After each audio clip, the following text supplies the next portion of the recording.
Merry Christmas po sa lahat. So, nandito ako sa bahay alone. Wala akong kasama. Yung nanay ko umalis.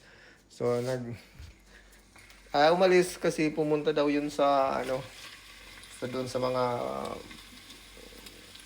apo niya. So, ako mag-isa dito. Ako na lang nagluluto ng sarili kong So, ngayon nagluluto lang ako ng spaghetti. Spaghetti, kaso wala ako yung spaghetti yung mahaba. So, macaroni. Yung parang macaroni lang ang nilagay ko. Ayan.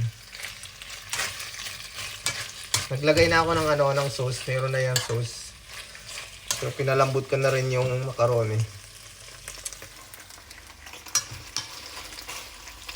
So, ako mag-iisang magsi-celebrate ng Christmas.